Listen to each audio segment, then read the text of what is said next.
ನಮ್ಮ ಕ್ಷೇತ್ರದಲ್ಲೇ ಮೊದಲವಾಗಿ BIMS college ಏನಿದೆ ಅದರ ಸಲುವಾಗಿ ಒಂದು ಹಾಸ್ಪಿಟಲ್ ಕೇಳ್ತಾ ಇದ್ವಿ ಎಕ್ಸ್ಟ್ರಾ. ಬಿಮ್ಸ್ ಮೆಡಿಕಲ್ ಕಾಲೇಜ್ಗೆ ಅಟ್ಯಾಚ್ ಮಾಡಿ ಒಂದು ಹಾಸ್ಪಿಟಲ್. ಮತ್ತು ಸರ್ದಾರ್ ಗರ್ಲ್ಸ್ ಡಿಗ್ರಿ ಕಾಲೇಜ್ ಇದೆ, ಅವ್ರಿಗೆ ಕೊಠಡಿ ಇಲ್ಲ. ಅಲ್ಲಿ ಜಾಗ ನಾವು ರಾಮತೀರ್ಥ ನಗರದಲ್ಲಿ ಅಲಾಟ್ ಮಾಡಿದ್ದೀವಿ ಅವ್ರಿಗೆ. ಅದರ ಸಲುವಾಗಿ ಕಟ್ಟಲಿಕ್ಕೆ ಫಂಡ್ ಹತ್ರ ಕೇಳಾಕತ್ತೀವಿ. ಬೇರೆ ಬೇರೆ ರೋಡ್ಸು, ಗಟರ್ಸು, UGDದು ಅವ್ರಿಗೆ ಕೊಟ್ಟಿದ್ದೀನಿ, ನಾನು ಚೆಕ್ ಮಾಡ್ತಾ ಇದ್ದೀವಿ. ಅದು ಸರ್, ಈಗಾಗಲೇ ಇಲ್ಲಿ ಬೆಳಗಾವಿಯಲ್ಲಿ ನೀರಿನ ಕೊರತೆ ಉಂಟಾಗುವಂಥ ಸ್ಥಿತಿ ಬೇಸಿಗೆ ಬರ್ತಾ ಇದೆ ಸರ್. ಈಗ ನೀರಿನ ಕೊರತೆ ಏನಾದರೂ ಉಂಟಾಗುವಂಥ ಸ್ಥಿತಿ ಇದೆ, ಏನು ತಯಾರಿ ನಡೀತಾ ಇದೆ ಸರ್ ಮಹಾನಗರ ಪಾಲಿಕೆ?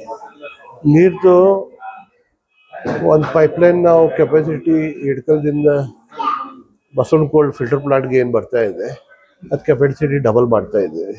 ಅದೆಲ್ಲ ಕ್ಲಿಯರೆನ್ಸ್ ಆಗಿದೆ, ಕೆಲಸನೂ ಚಾಲೂ ಆಗಿದೆ. ಒಂದು 6 ತಿಂಗಳೊಳಗೆ ಅದು ರೆಡಿ ಆಗೋದು. ಸೊ ಬೆಳಗಾಮದಲ್ಲೇ ನೀರಿಂದು ಕಾಯಮ್ದು ಪ್ರಾಬ್ಲಮ್ ಕಲಸ್ ಆಗಿದೆ, ಡಬಲ್ ಕೆಪಾಸಿಟಿ ಆಯಿತು. 24x7 ನೀರು ಕಂಟಿನ್ಯೂ ಎಲ್ಲ ಕಡೆ ಬರ್ತಾ ಇಲ್ಲ. ಕೆಲವೊಂದು ಕಡೆ 8 ದಿವಸಕ್ಕೊಂದು ನೀರು ಇನ್ನು ಕೆಲಸ ಚಾಲೂ ಇದೆ. ಒಂದ್ಸರ್ತಿ ಪೂರ್ಣ ಕೆಲಸ ಆಯ್ತು ಅಂದರೆ 24/7 ಪೂರ್ಣ ಸಿಟಿಗೆ ಆಗ್ಬೋದು, ಪೂರ್ಣ ಸಿಟಿಗೆ ಆಗ್ತದೆ.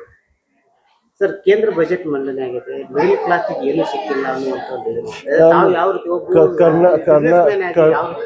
ಕರ್ನಾಟಕಕ್ಕೆ ಏನೂ ಕೊಡಲಿಲ್ಲ, MSMEಸ್ಗೆ ಏನು ಕೊಡಲಿಲ್ಲ, ನಮ್ಮ ಸ್ಟೇಟ್ಗೆ ರೈಲ್ವೆಗೆ ಏನು ಕೊಡಲಿಲ್ಲ, ಏನು ಬಜೆಟ್ದಲ್ಲೇ ನಮ್ಮ ರಾಜ್ಯಕ್ಕೆ ಏನು ಕೊಡ್ತಾ ಇಲ್ಲ ಅವರು. ಅದು ನಮ್ಮ ಮುಖ್ಯಮಂತ್ರಿ ಅಪೀಲು ಮಾಡಿದ್ದಾರೆ, ಮಾಡಿಕೊಡಿ ಅಂತ ಸ್ಟೇಟ್ಗೆ.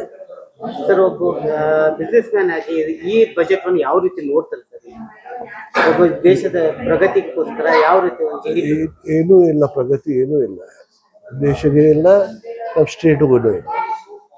ಬರೀ ದೊಡ್ಡ ದೊಡ್ಡ ಇಂಡಸ್ಟ್ರೀಸ್ಗೂ ಅದು ಸವಲತ್ತು ಕೊಟ್ಟಿದ್ದಾರೆ, ಅವ್ರಿಗೆ ಎಷ್ಟು ಫಾಯ್ದೆ ಆಗೋದು, ನಮ್ಗೆ ಏನಾಗೋದಿಲ್ಲ.